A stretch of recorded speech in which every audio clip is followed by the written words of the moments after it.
새벽 3시쯤 깼는데 네. 요즘은 이제 습관처럼 눈을 뜨면 대통령이 보니까 대통령이 1시에 지시를 했더라고요. 막 하드하게 하시나 보죠, 대통령이. 마침 이때 LG하고 삼성이 예. 국내에는 수요가 없어가지고 국내에 있는 공장을 다 띄어서 중국으로 옮겨갔어요. 예. 공장을 다시 한국으로 옮겨라. 아하. 그건 중국 노동자들 좋은 일 시켜주는 거니까. 수입해야 되잖아요. 그 한국판 리쇼어링을 하셨네요. 네. 네. 그러면 아파트 안에다가 가스 공급 시설을 의무화할 필요가 없어지고 그렇죠. 가스 없이 모든 것을 다 전기로 할 수 있게 되는 시대가 이제 곧 올 것으로 보여집니다. 자, 선포TV 시청자 여러분, 더 피플 시간으로 여러분 뵙습니다. AI 시대를 우리가 본격적으로 이제 준비하면서 가장 저희의 문제가 되는 것들이 있죠. 예. 이 전기라든지 또 이 에너지 문제가 있잖아요. 근데 더군다나 우리 반도체 투탑이라고 하는 삼성전자, SK 하이닉스가 호남권의 반도체 클러스로 엄청난 규모로 투자를 하고 또 정부는 그것을 확실히 뒷받침해서 정말 요원한 일이 아니라 이제 진짜 몇 년 있으면 될 것 같은 그런 입장인데, 그래서 김성환 기후에너지 환경부 장관님 모시고 이 문제를 비롯해서 부처 얘기를 좀 들어보도록 하겠습니다. 장관님 어서 오십시오. 네, 약칭 기후부라고 불러주시면 돼요. 예. 반갑습니다. 제일 길죠? 네, 이름이 생소합니다. 예. 환경부라고 하면 익숙한데 예. 에너지 쪽의 분들은 조금 섭섭한 게 있고 그래서 중립적 이름으로 예. 약칭 기후부라고. 아, 에너지 환경이 적으니까 네. 기후. 그래서 기후도 제 맨 앞에 갖다 놨나 보네. 네, 네. 사실은 한참 대선 국면에서 네. 정책을 총괄하시는 그때는 캠프의 어떤 아주 중요한 포스트의 입장에서 저희하고 인터뷰를 처음 하셨고. 네, 그 그렇습니다. 다음에 한 2번 더 네. 했는데 그만큼 이 기후에너지 환경부가 하는 일도 많고 처음에 출범은 그냥 환경부로 하셨잖아요. 장관도. 그냥. 그렇습니다. 그러다가 작년 10월인가요? 네. 기후 에너지를 같이 총괄하게 되셨는데 업무 관장 범위가 정부 부처 중에 제일 크다는 얘기도 해요. 아니, 그 기후 에너지 환경은 전 지구적인 일이라 예. 범위 자체가 그러니까요. 우주적, 지구적인 일을 해야 되고 대기, 물, 환경 이런 굉장히 거를 장기적인 프로젝트. 포함해서 에너지 문제까지 해야 되니까요. 기후 문제만 해도 그게 지구적 사안 아닙니까? 그러니까 업무 범위는 제일 넓다고 봐야죠. 예, 오늘이 7월 20일이 다 돼가니까 22일이 취임 1년이시라고요. 벌써 임명받은 지가 예. 1년이 다 돼 갑니다. 어떻게 세월이 지났는지 모르겠습니다. 이재명 정부 장관님들 모시면 제가 꼭 이 질문을 하게 되는데 일단 위로를 드리고요. 아이고, 네. 무슨 말씀인지 잘 알겠습니다. 진짜 그렇게 막 하드하게 하시나 보죠, 대통령이. 예? 네. 막 새벽에 막 뭘 보내고 막 그런가 봐요. 새벽에만 보내는 게 아니라 어제는 저녁 먹고 있는데 뭘 보내셔가지고 밥 먹다 말고 답변하고. 아니, 그러면, 저 연세도 있으시니까 뭐 한 2, 3시에도 일어날 때도 있고 그러시잖아요. 좀 일찍 주무시면. 네. 근데 또 와 있으면은 어떻게 하나요? 그때부터 작업해가지고 하면 장관님이 뭐 이걸 다 하실 수도 없고, 그럼 국장들 막 깨우고 그렇게 해요. 그런 적이 있었습니다. 제가 실제로 좀 피곤해가지고 11시쯤 잠이 들었다가 예. 새벽 3시쯤 깼는데 예. 요즘은 이제 습관처럼 눈을 뜨면 혹시 보게 되죠. 우리 부 관련한 내용이 없나 하고 핸드폰을 열어보는데 예. 하필 그날따라 우리 부 관련한 무슨 지시가 있어가지고 예. 새벽에 이제 대통령이 보니까 대통령이 1시에 지시를 했더라고요. 예. 밤 새벽 1시에. 네. 저는 그걸 3시에 봤어요. 예. 그래서 어떻게? 이제 제가 혼자 답변하기는 좀 어려워서 그 대통령 지시 내용을 우리 간부방에 올려놓으니까 예. 한 20분쯤 후에 답변이 왔더라고요. 대통령님이 한지 장관님은 2시간 인터벌이 있었고, 장관님이 하니까 실무국장님이나 누구는 20분밖에 인터벌이 없으니까 장관님이 더 세시네. 아이고. 새벽 3시에 장관한테 또 지시를 받는 우리 식구들은 또 어떻겠어요. 그래서 답변을 4시가 안 돼서 보낸 적도 있습니다. 아니, 그 말씀을 왜 드리냐면요. 일을 엄청 많이 하신 것 같아요. 1년 동안. 또 부처의 성격도 변하고 업무 범위도 많이 변했는데 이게 사실 뭐 끝도 없는 거 아니에요. 이게 이 일이라는 게 아까 지구 우주적이라는 표현도 하셨지만 이게 그 장관님 보시기에 어차피 국회의원이시잖아요. 민주당 네. 삼선 의원이시고 그잖아요. 지금 당도 막 저렇게 시끌시끌하고 언제 복귀할 계획이 있으신지. 네, 그거 뭐 최근에 다, 뭐 개각 얘기도 나오고 그래서 여쭤봅니다. 뭐 대통령의 인사권에 관한 사안이라 음, 제가 따로 드릴 말씀은 없고, 어쨌든, 국무위원으로 있는 동안은 최선을 다해서 기후에너지 환경부 업무를 하고 또 언젠가 돌아갈 기회가 되면 이제 돌아가서 또 당 관련한 일을 하면 되겠죠. 살짝 돌아가고 싶다는 생각이 있으신 것 같아요. 네. 새벽 2시에. 자, 이 물 문제부터 좀 얘기를 좀 나눠보려고 하는데요. 이 호남권 반도체 이 엄청난 규모의 투자를 하려면 반도체 산업이 일반 투자자분들도 이제 요번에 알게 되셨는데 물이 기본적으로 갖춰져 있어야 된다 그러거든요. 근데 하루에만 65만 톤? 네. 이게 어느 정도 규모인 겁니까? 잘 상상이 안 될 정도의 규모. 글쎄요. 저도 그걸 뭐라고 표현해야 될지는 네. 잘 모르겠는데, 예. 용인 반도체가 삼성과 SK가 합해서 150만 톤 정도의 물을 필요로 한다고 예. 하고, 이제 여기는 이제 팹 4개 대 65만 톤이라고 하니까요. 우리가 보통 이제 용량 그릇 기준으로 하긴 합니다만, 65만 톤이면 글쎄요. 이걸 어떻게 비교해야 그러니까요. 될지 예. 저도 한번 근데 상상. 어쨌든 엄청난 엄청나게 건데. 많은 양이긴 예. 합니다. 근데 우리가 알기로 갑자기 물이 다 용도가 있지 않습니까? 특히 광주 전남 지역이라는 게 농업 용수가 굉장히 많이 필요한 동네로 알고 있고 또 간헐적으로 보면 그쪽 지방에도 한발이 있어서 그 가뭄이 있어서 이게 갑자기 어디서 이 용수를 갖다 댈 수 있을까? 뭐 전력 얘기도 좀 이따 하겠습니다만은 어떤 계획이고 진짜 이게 가능한 얘기인지요? 불행인지 다행인지 예. 호남 지역은 그러니까 여수하고 광양 지역에 제철하고 석유화학 단지는 있는데 예. 그 서쪽으로는 산업 수요가 거의 거의 없어가지고 없죠. 예. 그 농사 짓는 물은 이제 농업용 저수지가 따로 있었고요. 예. 그 산업용 소위 공업용수를 대는 것은 비교적 산업이 발전하지 않아서 여유가 있군요. 네, 그동안은 이제 하천수로 흘려보내주거나 그냥 발전 용도로만 썼거나 그런 데들이 여유 역량들이 각 댐별로 꽤 있었습니다. 네. 그러니까 영산강하고 섬진강 유역인데 그게 거기서 댐이 한 8개 정도 있거든요. 네. 거기에 담고 있는 물의 총량이 한 15억 톤 정도 있는데 네. 그 15억 톤의 물을 적절히 잘 조정하면 거기서 하루에 65만 톤 정도를 공급하는 건 크게 어렵지는 않았는데 그럼에도 불구하고 또 언제 가뭄이 올지 몰라서 마침 그 광주의 식수원으로 쓰고 있는 동복댐이라고 있는데 네, 동복댐이 그 동복댐은 추가로 증고할 수 있는 지리적 조건이 되더라고요. 네. 그 밑에 이제 주암댐이라고 큰 물그릇이 하나 있죠. 있는데 사실 동복댐이라고 저희 때는 동복소원지라고. 네네네. 그 소원지죠. 예. 이제 주암댐이 훨씬 물그릇은 큰데 예. 거기는 댐을 높이더라도 댐을 높이면 다른 쪽으로 물이 다 새버리는 아하, 구조인데, 효과가 없군요, 예. 그때도. 근데 동복댐은 맨 꼭대기에 있어가지고 예. 그 댐을 증고하면 물이 이제 물이 다른 데로 차는군요. 안 빠져나가는 구조로 있더라고요. 음.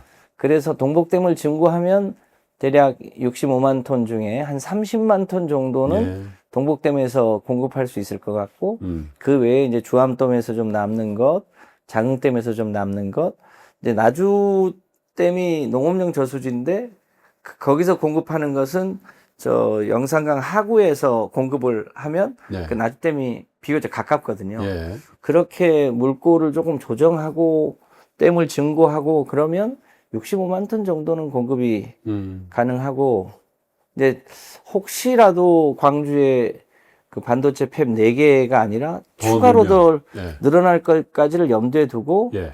좀 물그릇을 양을 최소한 100만 톤 이상 공급할 수 있는 것을 염두에 두고 지금 준비는 하고 있습니다. 그렇군요. 그래도 상대적으로는 광주 전남 이 지역의 용수 확보가 타 지역에 비해서는 상대적으로나마 여유가 좀 있는 편이다 이렇게 봐야 되겠군요. 그러니까 아주 불리하진 않다. 네. 하기야 그 공업 용수가 꽤 많이 든다는 거죠. 반도체뿐만 아니라. 근데 사실 그 지역에 사실 석유화학단지 일부를 제외해놓고는 그다지 공업 용수의 수요처가 없다는 거는 확실하군요. 그렇습니다. 근데 우리가 다른 나라에 비하면 그래도 물을 비교적 여유 있게 쓰고 있었던 그렇죠. 편입니다. 네. 대만이 우리보다 용수 사정이 썩 좋지를 않은데 예. 그러다 보니까 그 반도체 TSMC 반도체 내에 용수를 굉장히 쓰고 있는데 비용이 굉장히 많이 발생을 네. 합니다. 그래서 우리도 뭐 겉으로 잘 안 보이긴 합니다만 그 반도체 폐비 자체로 그 한 번 공급된 물을 그냥 버리는 게 아니라 리사이클링 하는군요. 예, 한 절반 정도는 하고요. 다시 고도 처리를 하면 예. 그걸 이제 공업 용수 쓸 수 네, 있군요. 공업용수로도 쓰고 해서 또 거기에서도 공급할 수 있는 여력이 있어서 그렇군요. 물 때문에 저 반도체 공장 못 돌리는 일은 없을 것 같습니다. 이번 기회에 여러분 물수도 쓴다는 그런 표현을 안 하시는 게 좋을 것 같습니다. 국가적인 어떻게 보면 이게 어쩌면 이런 최근에 발표된 정부에서 발표한 이런 반도체를 비롯한 투자가 아마 우리 개발연대 경부고속도로 포철 그죠? 그때 당시에 경제 규모는 네. 그것도 엄청난 투자인데 그 이후로는 가장 큰 투자들이 되지 않겠나 국가적인 차원에서 그죠? 예, 그런데 물이 이렇게 중요하니까 그 지역에 있는 그 농민들은 또 걱정을 많이 하신다고 그래요. 예, 그 가뭄으로 그 물 부족 사태도 막 경험하고 그런 추억이 2022년, 2020년 연달아 있었거든요. 네. 그래서 기후환경부 에너지 장관님께서 그 이번 그 물론 시간이 있으니까 또 철저하게 대비를 하겠습니다만 그렇게 걱정은 안 하셔도 되겠다 이렇게 말씀드려야 되겠죠. 이제 앞으로는 우리가 이제 발전용 댐이 있고 그 홍수기의 치수용 댐이 있고요. 농업용 댐도 있고 예. 양수 전용 댐도 있고요. 그런 여러 용도별 댐이 있는데 각자 자기 역할을 하면서도 비상 시기에는 그것을 다목적으로 쓸 수 네. 있도록 예. 그래서 홍수기에는 농업용 저수지도 미리 물그릇을 비워놨다가 홍수기에는 이제 물을 담수할 수 있도록 네. 하고 양수도 마찬가지로 예. 평소에는 양수 발전하는데 홍수기 때는 미리 좀 댐을 비워놓고 물을 담는 역할을 네. 한다든지 그렇게 해서 각각 어려울 때 예. 그 기능을 통합을 해서 다목적으로 쓸 수 있도록 하면 추가로 댐을 더 짓지 않고도 그런 물의 양을 조절할 수 있을 것 같습니다. 예. 예전에는 참 치수라는 게 참 국가가 우리 국민들을 위해서 하는 아주 기본적인 거였는데 대한민국은 사실 생활해 보면 상대적으로 그 치수가 좀 잘 돼 있는 나라 중에 하나인데 그렇습니다. 갑자기 큰 수요처가 생겨서 말씀드리면 사실은 우리 국민들의 관심 또 특별히 투자자들의 관심은 이 치수보다 이 용수보다 전기 아닌가 그런 생각이 들어요. 그래서 사실 이번 프로젝트를 발표하시면서 AI 시대를 선도하는 전기 국가 비전이라는 슬로건이 나왔거든요. 저 처음 들어봤어요. 전기 국가 비전이라는 게. 이게 어떤 취지로 이런 슬로건이 나왔습니까? 그러니까 이제 단적인 예가 이렇습니다. 이번에 3대 프로젝트 중에 반도체가 있고 AI 데이터 센터가 있고 네. 소위 이제 피지컬 AI라고 해서 인공지능 로봇이죠. 네. 이 세 영역이 있지 않습니까? 예. 이제 대표적으로 그 두뇌에 해당하는 AI 데이터 센터는 한 2년 내지 3년이면 짓거든요. 예. 그런데 여기에는 반드시 전기 공급이 되어야 작동이 되니까. 예. 그런데 그 규모가 커질수록 이제 기가와트급이 되려면 3, 4, 5kV의 전력 공급이 되어야 가동이 될 수 있는데 그 3, 4, 5kV의 전력을 공급하는 거는 대략 빨라야 7년에서 10년 가까이 걸려요. 예. 그러니까 요 소위 버틀넥이 있는 거죠.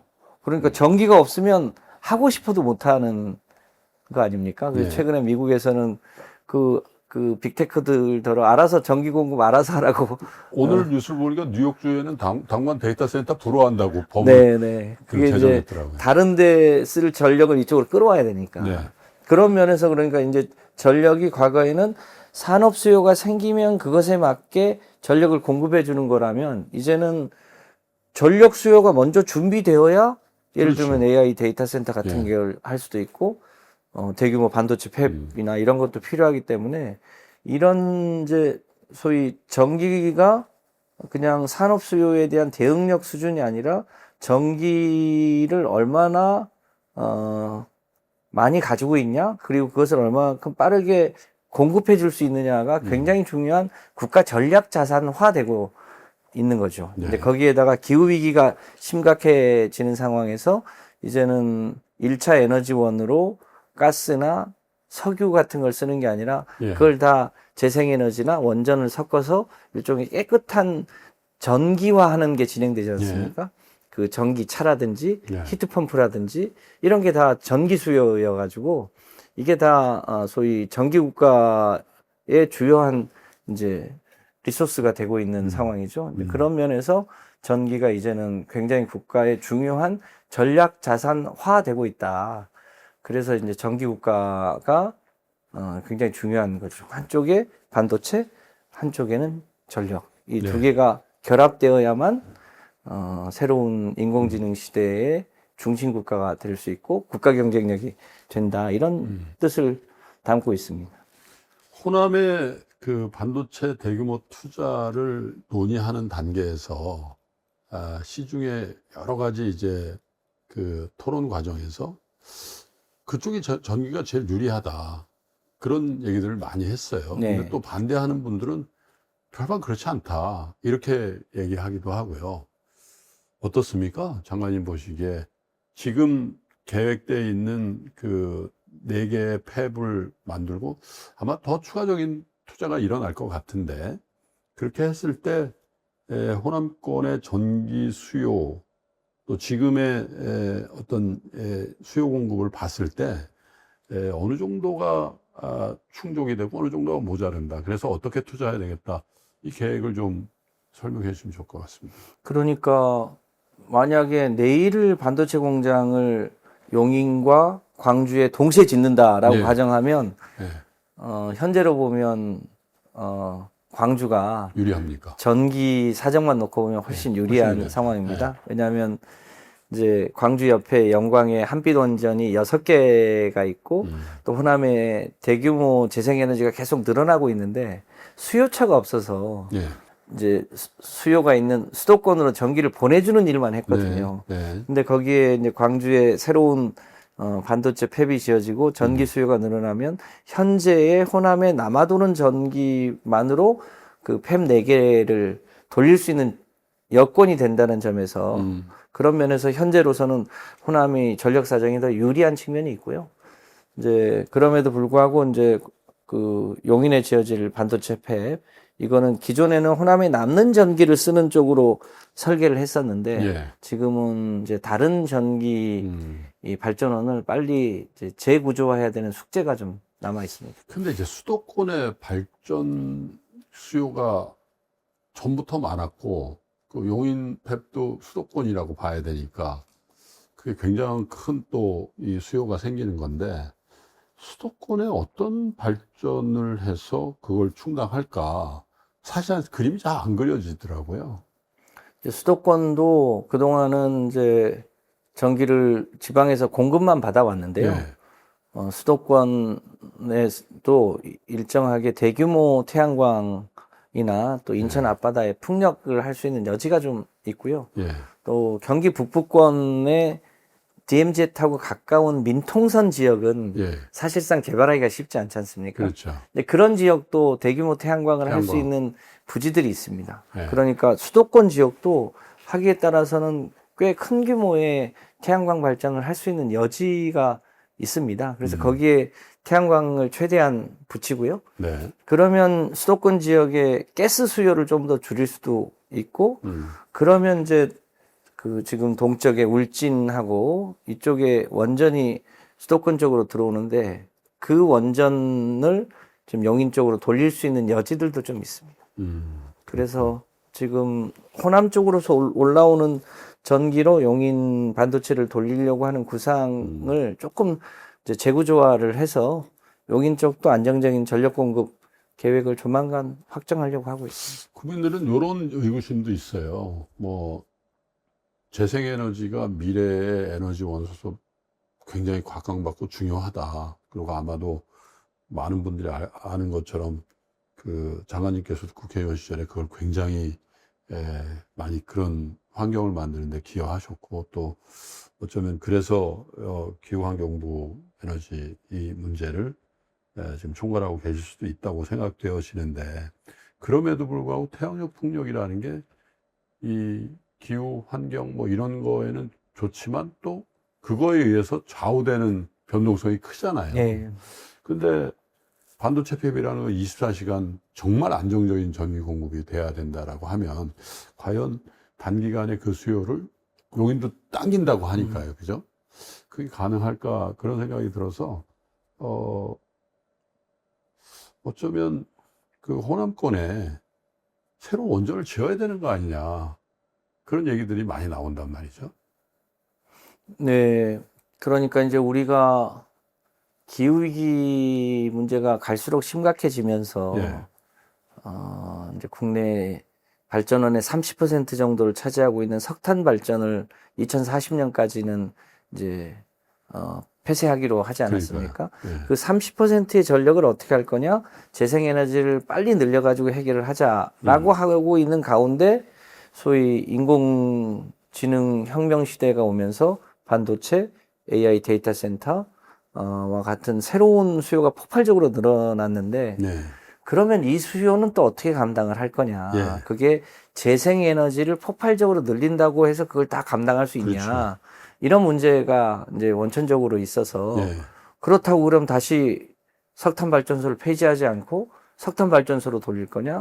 이제 그러면 그거는 기후 위기의 영향이 매우 심각하게 남기 때문에 그렇죠. 우리는 기후 위기를 극복함과 동시에 인공지능 혁명 시대도 슬기롭게 새롭게 맞이해야 되는 이 두 가지 문제를 풀려면 예. 재생에너지를 폭발적으로 늘린다고 하는 걸 전제로 하면서도 예. 일부 원전을 추가로 늘리는 것을 진지하게 검토해 봐야 된다. 이런 게 많은 국민들의 공감대가 있죠. 공감대가 조금 예. 과거보다는 현실적으로. 훨씬 넓어진 것 같습니다. 예.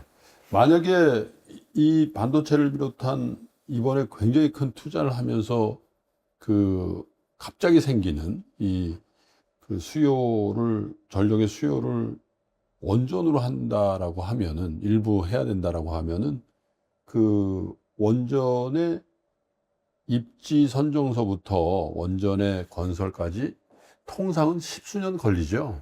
네, 평균 13년. 13년. 네. 그러면 사실 이게 미스매칭이 돼가지고, 물론 뭐 그 이외에도 계속 필요하겠습니다만은, 만약에 그런 게 현실론이라면 어딘가에 좀 빨리 할 수 있는 방법도 찾아야 될 것 같은데요. 네, 이제 그런 면에서 긴급하게 원전을 빨리 지을 수 있는 데가 이제 기존 원전 내에 기왕에 원전을 추가로 지을 수 있는 곳, 예. 그게 이제 한빛에 한 2개 정도의 여지가 있고, 예. 저기 이제 경남 쪽에 경상도 쪽에 이제 울주에 예. 2개 정도의 여유 부지가 있는 건데요. 예. 그런 경우는 이제 토지를 신규로 매입하거나 혹은 토지 조성을 하거나 이런 데 들어갈 시간을 이제 세이브할 수 있기 때문에 그런 부지들이 조금 여유가 있고, 그렇게 하면 한 반 정도는 줄입니까? 기간을? 그래도 이제 허가나 뭐 이런 과정들이 필요하니까 건설 기간을 줄이기는 좀 어려울 것 같고요. 예. 건설 기간은 대략 한 6년에서 7년 정도 걸립니다. 그 앞단의 허가 과정을 좀 압축하면 그래도 다른 것에 비해서는 조금 압축해서 진행을 할 수 있는 거죠. 우리 원전을 가장 최근에 지은 게 한빛이죠. 가장 최근에는 예전에 문재인 대통령 초기에 예. 그 신고리 오리코기 공론화를 한 적이 있습니다. 예. 그때 이제 짓기 시작해서 한 10%, 15% 정도 지었을 때 이거를 계속 지을 거냐 말 거냐를 가지고 예. 공론화를 했는데 기왕이 좀 들어간 돈도 있고 그러니까 예. 계속 짓자. 그거 했던 게 있었습니다. 음. 그게 이제 올해 내년에 이제 신규로 들어옵니다. 완공이 되는군요. 예. 그게 이제 가장 최신형. 만약에 이제 이런 전력 수요를 충당하기 위해서 이제 원전을 건설한다는 쪽으로 결론이 지어지면 가장 큰 게 이제 지역 주민들과의 어떤 공감대를 어떻게 할 거냐. 그 장관님 보시기엔 그 지역 주민들에게 여러 가지 이제 그 혜택도 주고 뭐 이런 과정이 필요하겠습니다만은 이 과정은 전에 비하면 어떻습니까? 글쎄요, 뭐 아직 닥쳐 있는 문제가 아니어서 예. 전문가들하고 우리 국민들, 그리고 해당 지역 주민들의 생각, 또 의식의 변화, 또 수용성 정도는 정밀하게 체크를 해봐야 되겠습니다. 다만 이제 이번에 신규 원전 2개를 짓는 과정에서 영덕에서 이제 유치를 하지 않았습니까? 네. 근데 영덕이 과거에는 굉장히 반대가 심했던 지역이거든요. 근데 영덕의 찬성률이 울주보다 더 높아질 정도였으니까 예. 그 원전이 사고가 나면 위험하다는 걸 국민들이 모르는 건 아닙니다만 안전하게 관리할 수 있으면 국가적으로 그 검토할 수 있는 중요한 전략 자산 아니냐 이런 생각이 과거보다는 조금 열린 거라고 보여집니다. 그리고 기존에 있는데 짓는 거는 그 지역 주민들하고의 공감대를 형성하는데 조금 더 유리한 측면이 있겠네요. 그렇죠, 아무래도. 그렇게. 어쨌든 김성환 장관님 그러면 저희 그 여러 이제 국민들은 야, 재생에너지에 대해서는 뭐 이 정치인들 중에 가장 공부가 많이 돼 있고 또 그런 정책적인 그 입법이라든지 이런 것들 굉장히 많이 하셨잖아요. 네. 그 중에 2030년까지 우리 재생에너지를 100기가와트 보급한다라는 목표가 설정이 되어 있는 걸 알고 있는데 이거 진도가 어떻게 나가고 있습니까? 조금 원전이라든지 이건 이 수요가 늘어나는 거에 비해서 이 보급의 속도라든지 이런 것들은 조금 그 진도가 좀 덜 나가는 거 아닌가라는 생각도 있어요. 그 제가 이제 이 기후 에너지부의 책임자가 돼서 예. 그 재생에너지를 넓히기 위한 여러 가지 제도를 개혁하는 이제 과정을 거쳤습니다. 예. 아직까지도 이제 국회 계류 중인 여러 가지 법률들이 있는데 아무래도 비행기가 이륙을 하려면 그 속도를 좀 붙여야 되지 않습니까? 그렇죠. 그래서 이제 올해까지는 비행기가 이제 이륙하는 단계라고 보셔야 될 것 같고, 이제 그 비행기가 올 하반기에는 이제 이륙을 할 것 같습니다. 그러면 본격적으로, 이제 비상을 하면, 보급의 속도가 훨씬 빨라질 텐데요. 해상풍력도 여러 가지 제도가 막혀 있어서 그 고리를 푸는데 시간이 많이 걸렸고요. 그것도 그 어민들을 비롯한 우리 다 국민들이니까 사실은 그죠. 예, 기존에는 한전의 변전소까지 해상풍력의 사업자가 모두 다 개별로 풍력발전소를 짓고 그 개통 연결을 다 발전사업자가 개별로 그 변전소까지 끌고 와야 됐거든요. 그게 다 비용인데. 그렇죠. 그거를 이제 소위 공동 접속 구역까지만 끌고 오면 되게 제도를 바꿨습니다. 그러면 사업자 입장에서도 훨씬 유리해지고요. 한전에서도 훨씬 예측 가능성이 높아지고요. 비용도 줄고요. 이제 그렇게 지금 제도를 많이 바꿨거든요. 그래서 해상풍력도 이제 본격적으로 이제 입찰로 들어가고 가격을 낮추고 이런 과정을 이제 시작을 했고요.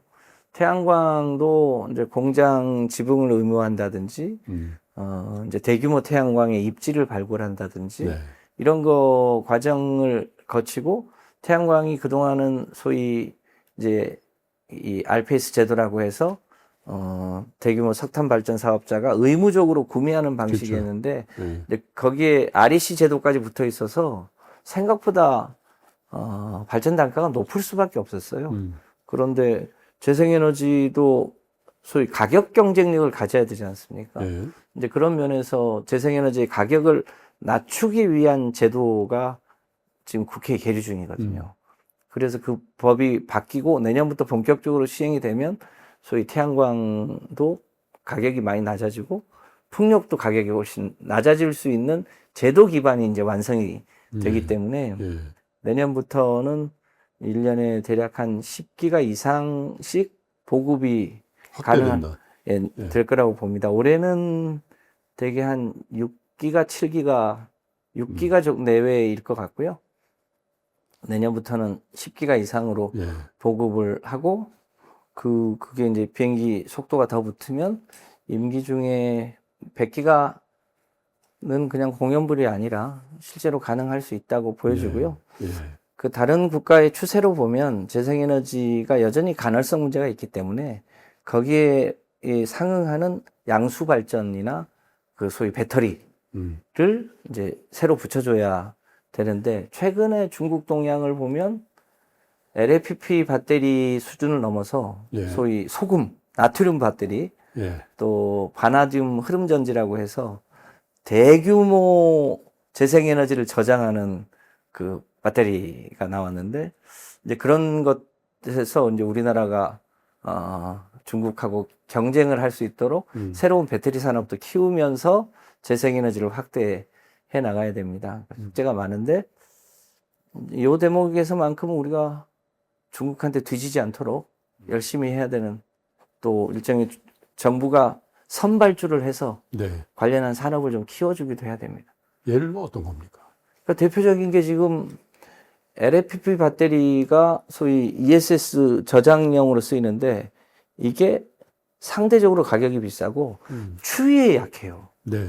그런데 최근에는 소위 나트륨 배터리라고 해서 그 LFP보다 대략 이론적으로는 30% 이상 값이 저렴하고 예. 추위에도 강한 그리고 원가 경쟁력도 있는 이런 배터리 영역이 새롭게 지금 시장이 넓어지고 있는 상황이거든요. 근데 우리가 소위 NCM 배터리 하다가 LFP에 밀린 측면이 좀 있잖아요. 그렇죠. 그런데 요 나트륨 배터리 영역에서는 우리가 이건 초기 시장이기 때문에 네. 요 시장에서만큼은 우리가 경쟁력을 그때 이제 뒤지지 않도록 정부 해야 되죠. 차원에서 좀 육성하고 좀 보조하고 뭐 그런 그렇죠. 활동을 하면 이제 그런 기업들이 좀 접근하는 데 네. 도움을 준다 이런 말씀이시네요. 이게 최근에 ESS 영역에 VPP 사업자들이 자기 투자를 시작을 했는데 예. 정부가 초기니까 50% 보조를 해주고 VPP 사업자들이 자기 자본의 50%를 투자해서 새로운 시장을 만들기 시작했거든요. 예. 이 영역이 좀 정착이 되면 재생에너지하고 VPP 사업자들의 그렇군요. 배터리가 연결이 되면서 재생에너지가 하나의 주력 전원으로 들어올 수 있는 시장이 열리고 있는데요. 이제 호남이나 제주부터 본격적으로 실증을 해가면서 예. 전국화하면 이 재생에너지 관련 산업도 충분히 경쟁력을 가질 수 있도록 할 수 있고 뭐 목표 100기가도 해낼 수 있는 과제인데 기왕이면 조기 달성을 해보려고 노력하고 있습니다. 지금 테이크오프 그러니까 네. 막 이륙하고 있으니까 여기서부터 사실 가속도를 내야 되죠. 테이크오프 네. 할 때 속도가 떨어지면 추락합니다. 네. 그런 그렇습니다. 측면에서 사실 한 4년, 임기가 4년 남았잖아요. 그죠? 네. 4년 동안에 이 100기가와트 보급이라는 요 목표는 달성할 수 있다. 이렇게 보시면. 왜냐면 네. 굉장히 중요합니다. 왜냐면 이게 아주 현실적인 이 재생에너지 전력 수요를 어떻게 잘 만드느냐도 좋아하지만 이것 보시는 분들이 대부분 투자자들이거든요. 그래서 신재생 에너지 이게 투자 권역으로 이렇게 딱 분류가 네. 되어 있는데 우리 김성환 장관님 그 초과 달성한다고 하면 또 투자합니다. 네. 잘 가려서 투자하시면 좋겠습니다. 근데 이건 뭐 저희가 그냥 국민 한 사람은 이렇게 고속도로 이렇게 특히 아까 경기 북부 말씀하셨는데 네. 그런 생각도 해봐요. 이게 뭐 자연 문제도 있고 환경 문제도 있고 또 그로 인한 뭐 이 물 문제도 있고 있지만은 진짜 전기가 부족하면은 이 환경을 그렇게 해치지 않는 범위 내에서 국가가 좀 지금은 거의 이제 땅의 소유주들이 이렇게 소규모로 이렇게 발전하는 거잖아요. 그죠? 근데 그걸 어떻게 좀 이렇게 쫙 하면 좀 멋지게, 그러니까 이게 막 간헐적으로 돼 있으니까 사실 어쩔 때는 보기도 좀 그렇고 그런 면들이 좀 있고요. 그렇죠. 이제 우리 4대강에 홍수에 영향을 미치지 않는 지역에 자전거 도로 위에 이제 예, 태양광을 쭉 까는 그렇죠. 것도 이제 하나의 방법이고요. 예, DMZ 아래쪽에 민통선 지역에 예. 소위 일종의 옛날에는 그 탱크 방어선 같은 거 쭉 있었잖아요. 예. 그런 느낌으로 그러니까요. 일종의 평화의 태양광 예, 일종의 패널이 예. 그런 이제 DMZ를 철책을 대신해서 네. 이렇게 쭉 깔리면서 네. 그게 이제 평화의 태양광 뭐 이런 이제 개념으로 그래서 햇빛도 난개발이 아니고 이렇게 정부가 이제 계획해서 이렇게 하다 보면 대부분 그런 또 DMZ 그 부분은 뭐 다는 아니겠습니다. 국유지로 그 편성되어 있는 땅들이 굉장히 그렇습니다. 많을 군부대가 거거든요. 소유하고 그렇죠? 있는 땅도 많고요. 네. 그렇게 하면 이제 사실 민간인들이 그 주변에 갈 일도 많이 없습니다만은 좀 더 효율적으로 할 수 있지 않을까. 최근에 중국 보니까요. 예, 태양광 패널도 예, 로봇이 깔더라고요.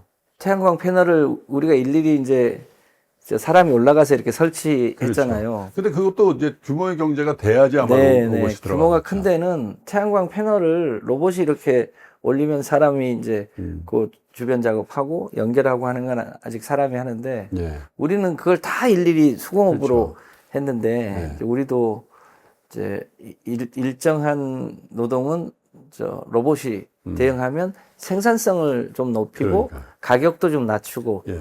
그렇게 할 수 있겠다. 대규모 태양광에는 그렇게 할 수 있겠네요. 네. 매번 모시면 전기 문제 또 뭐 그죠?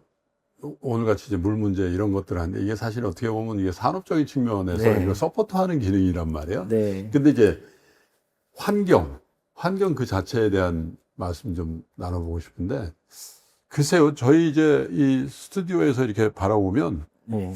전에는 황사다 뭐 야 이게 또 미세먼지다 해가지고 굉장히 생각했는데 네. 모르겠습니다. 제가 그렇게 느끼는 건지 전 같지는 않다라는 그런 생각도 좀 들거든요.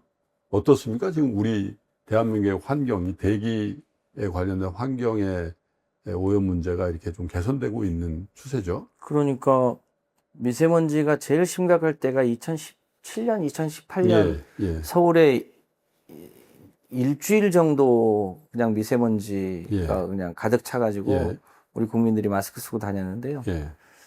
미세먼지의 절반의 원인은 사실은 중국발 중국에서. 그 황사에 얹혀서 예. 석탄 발전소의 미세먼지가 그러니까요. 한국으로 넘어왔는데 예.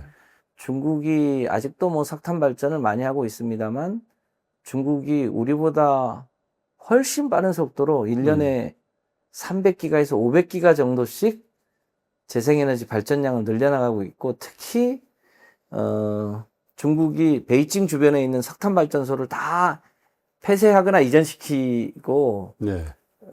거기서 나오는 소위 미세먼지를 총량을 줄였습니다. 그게 대부분 한국으로 넘어왔는데 그 총량이 줄었고 우리도 그 무렵에 이제 그 충남에 있는 석탄 발전소가 계절 관리제를 하면서 그 시기에는 발전의 총량을 그렇군요. 줄여서 예. 국내에서 나오는 수요도 주력 관리를 할 수 있게 됐고요. 네. 중국에서 넘어오는 것도 총량이 줄어서 예. 이제 과거에 비해서는 우리도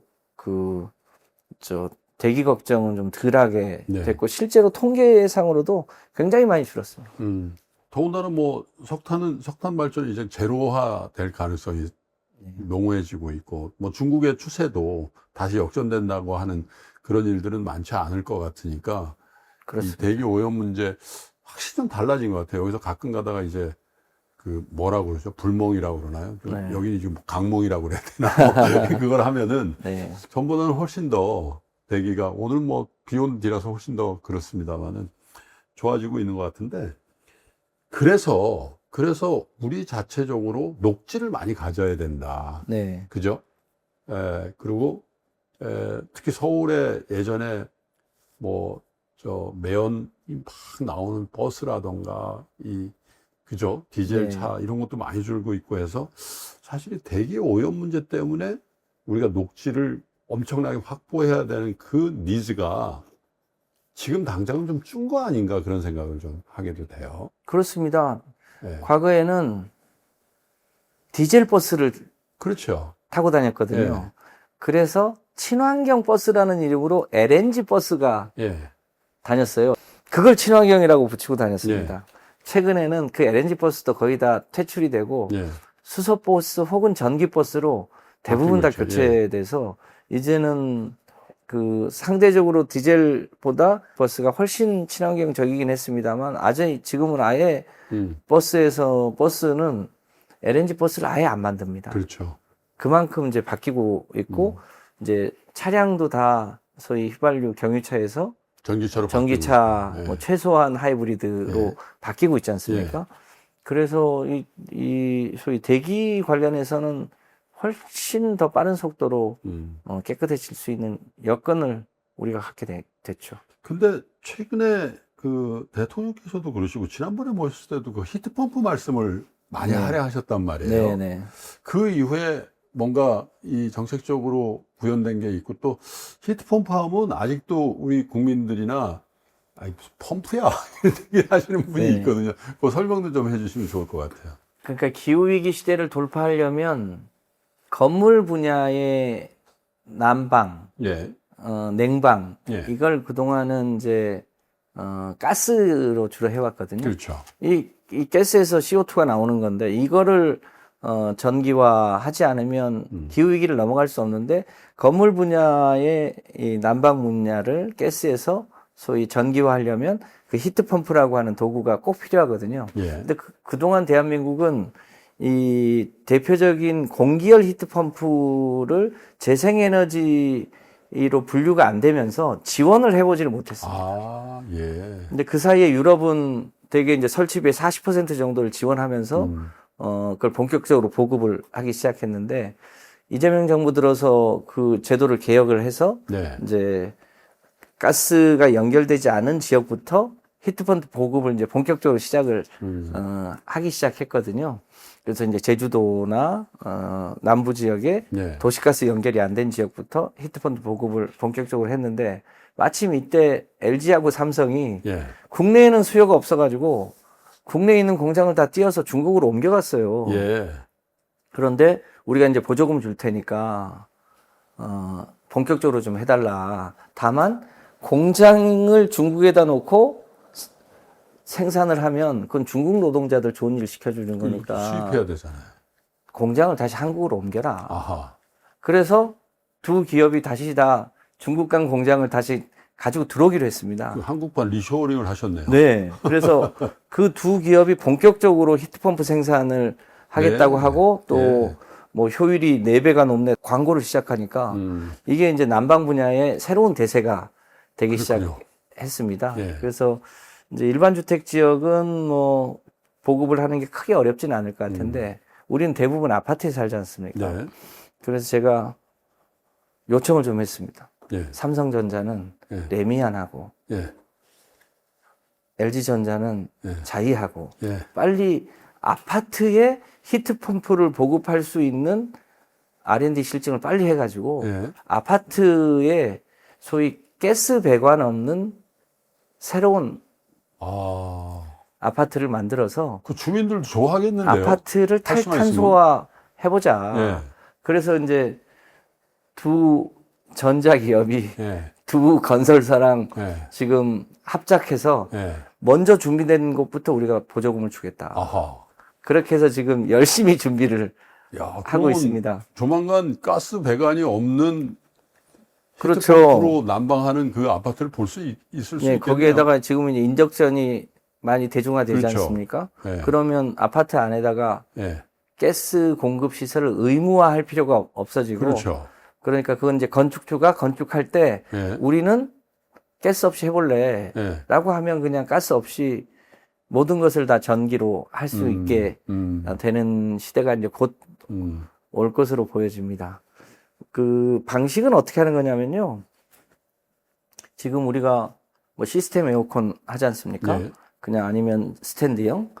거기에 이제 냉방을 하면 그 냉방 에너지에 해당되는 열이 실외기에서 밖으로 빠져나가잖아요. 따뜻한 그렇죠. 거는.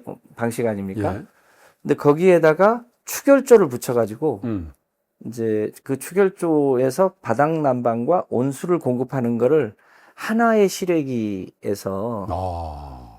그걸 다 소화를 합니다. 예. 그 전기 에너지로. 네. 그래서 공기 안에 있는 열과 에너지를 냉방도 하고 난방도 할 수 있는 시스템을 이제 원스톱으로 하게 되는데 여름에는 훨씬 효율이 더 높은데요. 네. 냉방하면 그 실외기에서 따뜻한 기온이 밖으로 빠져나가잖아요. 그런데 그 선풍기 돌리는 거 아니에요? 네, 밖으로 그거를 나가려고. 밖으로 안 빼고 네. 그 열을 온수열로 쓰는 거예요.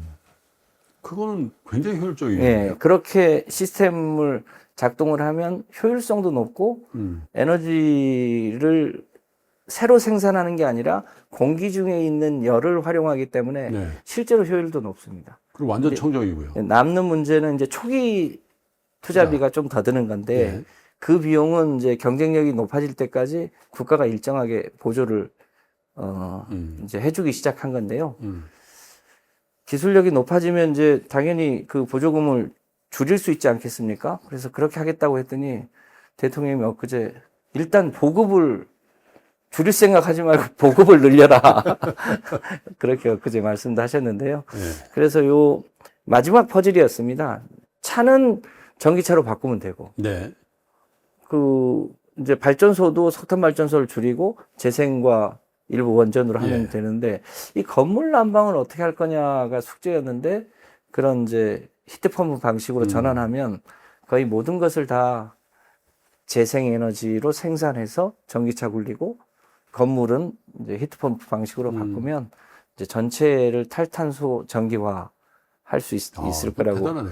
그러면 보여집니다. 뭐 서울시에 뭐 재건축 재개발이라는 이런 아파트에 시범적으로 한번 해보거나 이렇게 해서 진짜 효율적으로 돌아가고 그게 입주민들의 입장에서도 더 난방비라든지 이게 절약이 되고 또 기본적으로 그 배관이나 이런 거 하는데도 돈이 많이 들어가지 그럼요. 않나요? 배관 그죠? 없이 예. 전기로 그걸 다 소화할 수 있으면 예. 충분히 경쟁력이 있을 그리고 거라고 사실- 보여집니다. 불안해요. 사실은 네. 가스불 껐어 이런 거 많이 들고 그러면 뭐 그죠? 그런 요소도 그래서 여러 있어서요. 가지 측면에서도 되게 혁신적인 히트펌프가 우리 주거에 굉장히 혁신적인 네.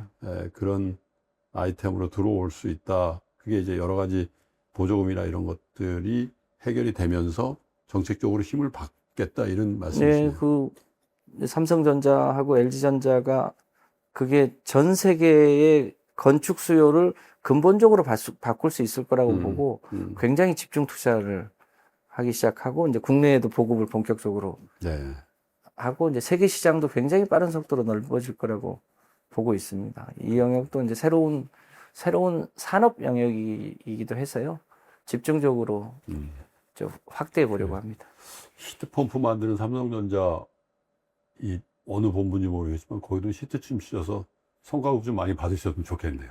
LG전자는 최근에 뭘 해보려고 하냐면 그 영국처럼 그런 그 최근에 모듈형 주택을 두 군데서 다 뛰어들었어요. 예. 그래서 지붕에 태양광 붙이고 예. 그리고 그 AI 가전 붙이고 예. 그리고 히트펌프 붙이고 배관도 없으니까 거기. 배관도 없어요. 예. 그러니까 그렇게 세트로 집을 짓는데 예. 그렇게 해서 일반 이제 주택 공급을 모듈러형 주택으로 예. 첨단 에너지 제로 주택을 예. 양사가 다 하기 시작했어요. 삼성 LG가요? 네. 그래요? 모듈러형 우리 주택을. 소비자한테 그걸 모르고 있었죠? 그런데 LG는 그거를 제주도에 한 20가구를 한꺼번에 넣는 주택 단지를 만들어서 네. 그 전체를 하나의 에너지 제로 주택 단지로 해보겠다고 해서 빨리 지원해 줄 테니까 해봐라. 그럼 그런 이제 에너지 제로 단독 주택 단지 같은 게 생기는 겁니다. 건축비는 굉장히 혁신적으로 낮아지겠군요. 그렇죠. 이제 초기 투자비는 뭐 조금 더 비쌀 수도 있는데 거의 뭐 전기료 안 드는 쾌적한 그렇군요. 그러니까 그 가전에 AI 기능을 다 붙여서 하게 되면 이제 태양광 많을 때 세탁기 돌리고 네. 냉장고 성능 올려가지고 그때 주로 집중 냉방하고 전기 많이 쓸 때는 세이브에다가 또 쓰고. 안 쓰고. 네. 예, 그런 이제 새로운 주거 모형이 만들어질 수 있습니다. 네. 그래서 사실 이게 그 기후에너지 환경부 장관님께 드릴 질문인지 잘 모르겠어요. 근데 워낙 사회 문제가 심각하게 돼서 사실 주거 문제, 뭐 부동산 문제도 대토론회도 한다고 그러잖아요, 정부가. 네. 그런데 사실 공급이 크게 일어나지 않으니까 뭐 서울의 뭐 묘지의 한강벨트 비롯해서 뭐 이 재건축 재개발을 활성화한다고 뭐 기간도 단축시킨다는데 사실 그렇게 저도 40년 넘게 노후 아파트에 살고 있거든요. 네. 예. 그래서 사실 그렇게 안 와닿고 거기서 그래서 뭐 다 헐고 나서 몇 가구 늘겠냐 이런 생각이고 특히 이 젊은 층의 이 주거 문제는 굉장히 심각하잖아요. 예, 네. 지난번 6.3 지방선거에도 그런 표심에도 굉장히 영향을 많이 주기도 하고 그런 걸 저희가 봤는데 그래서 우리가 볼 때도 이 수도권 서울과 특히 서울 중에서도 뭐 강남, 송파, 서초 이런 요지라고 하는 살고 싶어 하는 동네와 경기도를 경계선에 굉장히 많은 녹지가 있잖아요. 그린벨트도 있고요. 그죠? 그래서 이 주택 문제를 뜬금없이 말씀드린 것 같은데 이런 여러 가지 환경이 좀 개선된다면 그런 전향적으로 한번 그 주거 문제를 획기적으로 좀 개발하는데 좀 쓰면 어떨까 그런 생각도 좀 해보게 된단 말입니다. 제가 이해찬 대표 시절에 비서실장이어가지고 예, 그 무렵에도 주거 문제가 심각하고 예, 토지 가격이 부동산 가격이 막 상승할 무렵에 예, 서울 근교의 그린벨트 중에 그린벨트를 해제하고 주택을 조성할 땅을 한번 전체적으로 살펴본 적이 있었습니다. 그런데 이제 그린벨트 지역 중에 예, 이미 훼손이 돼서 예, 사실상 녹지로서의 역할을 하지 못하고 있는 곳 중에 택지 개발이 가능한 곳, 예. 이게 생각보다 많이 있어요. 그럴 것 같습니다. 제가 봐도. 그러니까 예, 녹지를 훼손한다고 하면 여전히 우리 국민들 정서상 예, 꼭 그렇게까지 해야 되냐 할 수 있겠습니다만 예, 외형상은 그린벨트인데 예, 사실상 이미 녹지 기능을 하지 못하고 예, 예컨대 우리 동네로 치면 제가 노원에 사는데 예, 노원에서 조금만 나오면 외곽순환도로 일대가 다 그린벨트거든요. 예, 그 그린벨트의 제일 큰 곳에 예. 레미콘 회사가 있어요. 그린벨트 아닌데 그린벨트인데 레미콘 회사가 널찍하게 있어요. 예. 그러니까 그린벨트 중에 이미 훼손이 돼서 네. 녹지 기능을 못하고 있는 곳만 그린벨트 주변으로 큰 도로 놔버리면요. 사실 그게 뭐 녹지로서 사실 별로 의미 없는 땅들도 많아요. 그런 곳을 우선해서 네. 뭐 주거 용도로 전환하면 그 뭐 추가로 녹지를 훼손한 건 아니고 네. 그냥 외형상 그린벨트 존 안에 있는 것이죠. 그게 강남 일대에도 예. 꽤 많이 있더라고요. 외형상은 비닐하우스, 물류창고 뭐 이런 이름들인데 다 평탄화 작업도 다 돼 있는 땅도 많아요. 네, 이제 그런 곳을 개발하는 건 이제 저희가 기후부니까 저희 주무부서는 아닙니다만 그런 땅이 의외로 많이 있더라. 그런 것도 관련 부서에서 좀 적극적으로 검토하는 건 검토해 볼 수 있는 거 아닐까 이런 생각은 듭니다. 아니 왜 제가 환경부 장관님을 모시고 그 말씀하는 이제 그 그린벨트의 연원이 뭘까 이렇게 생각해 본 거예요. 왜냐면 그때는 개발연대라 가지고 버스니 차니 뭐 또 집에서도 다 연탄 떼고 막 그럴 때잖아요. 그러니까 야 우리 나라를 저렇게 개발을 해버리면 이게 매연에 다 죽겠다 이런 네. 경각심이 있기 때문에 그린벨트를 했지 않았을까. 그런 요소가 있었을 겁니다. 있었겠죠. 네, 근데 네. 지금 이렇게 이제 청정 에너지가 도입되고 전기차가 도입되고 하는데도 불구하고 뭐 주거가 여유 있으면 녹지가 많은 게 좋겠지만은 이렇게 진짜 공급이 안 돼가지고 이게 엄청난 사회 문제 국가적으로 소모전이고 미래 세대가 이렇게 원망이 있고 힘들어 하는데 굳이 이게 농담이 아니라요. 제 외국에서 온 친구 가끔 만나면은 깜짝 놀라는 풍경이 뭐냐면요.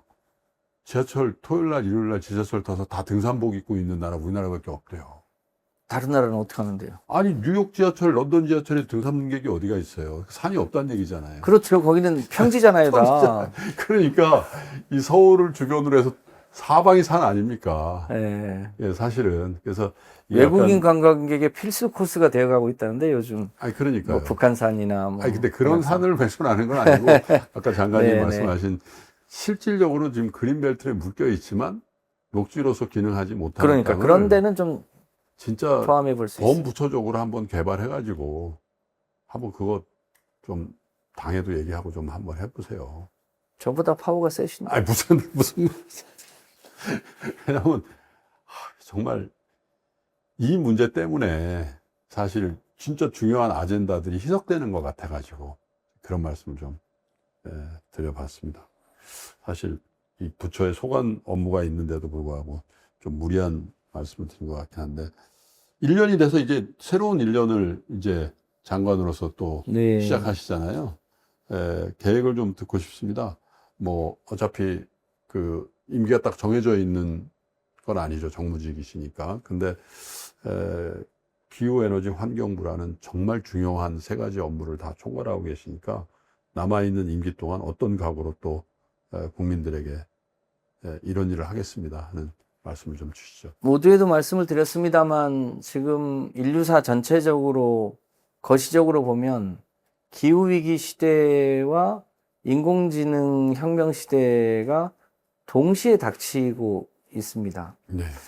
뭐 어느 것 하나 소홀히 할 수 없는 과정인데 이제 산업혁명 초기에 대한민국은 농사 짓느라고 바빠서 그 세계사의 중심 국가가 되지를 못하고 예. 이제 식민지 수모도 거치고 전쟁도 겪었는데 우리가 70년 동안 기적적으로 성장하면서 소위 인공지능 시대의 주인공으로 성장할 수 있는 기반을 상당하게 갖추지 않았습니까? 지금 세계사는 소위 인공지능 시대의 핵심인 반도체 칩, 그리고 기후위기 시대의 핵심인 청정한 전력, 이 두 가지가 국가 경쟁력의 핵심이라고 합니다. 그런데 이건 아주 단순하게 표현하자면 여러 가지 요소들이 있는데 미국은 칩은 있는데 전력이 굉장히 취약하고 네. 중국은 전력은 있습니다만 칩이 없죠. 상대적으로 취약하고 좀 후진 칩이 있죠. 그런 면에서 보면 대한민국이 반도체 칩도 있고 네. 우리가 하기에 따라서는 전력도 상당하게 공적 영역에서 다루고 있기 때문에 이 두 가지를 가장 잘할 수 있는 나라가 대한민국이다. 네. 그래서 이 인공지능 시대와 기후위기 시대를 우리가 슬기롭게 돌파해 나간다면 지금 새로운 이 시대에 대한민국은 소위 대체 불가 수준을 넘어서 세계에서 가장 모범적인 선진적인 그런 국가가 될 수 있는 그 과정에 있는 네. 것 같다고 보여집니다. 예. 이제 그런 부분 중에 일부인 이제 전력과 이제 물을 공급하는 기업으로서 그 새로운 인공지능 시대와 기후위기 시대에 그 전력을 보다 깨끗하고 안정적인, 또 한편으로는 이 전력을 재생에너지 중심으로 바꾼다고 해서 가격을 막 독일처럼 이렇게 올릴 수도 없지 않습니까? 그렇죠. 우리는 중국하고 첨예하게 제조업 경쟁을 할 수밖에 없는데 중국이 120원대의 전기를 쓰고 있는데 우리는 180원대의 전기를 쓰고 있어서 이 전기 요금을 보다 안정화하면서도 깨끗하게 예.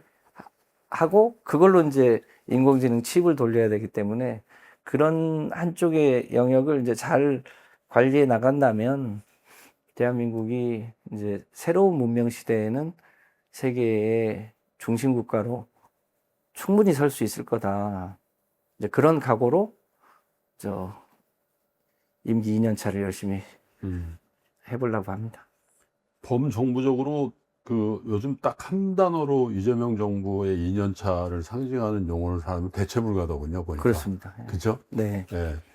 기후, 에너지, 환경이란 측면에서도 김성환 장관님의 임기 혹은 그 후임자까지 쭉 이어져서 이 분야에서도 대체 불가 대한민국의 완성을 위해서 남아있는 또 새로 시작하는 1년을 그렇게 보내주시기를 국민의 한 사람으로서 당부드리고 또 우리 시청자 여러분들도 아마 그렇게 기대하지 않는가 싶습니다. 앞으로도 여러 공직자 여러분들과 함께 많은 활약을 기대하면서 또 다른 이슈가 있을 때 모실 것을 약속드리면서 이렇게 인터뷰 마감하도록 하겠습니다. 장관님 고맙습니다. 네, 감사합니다.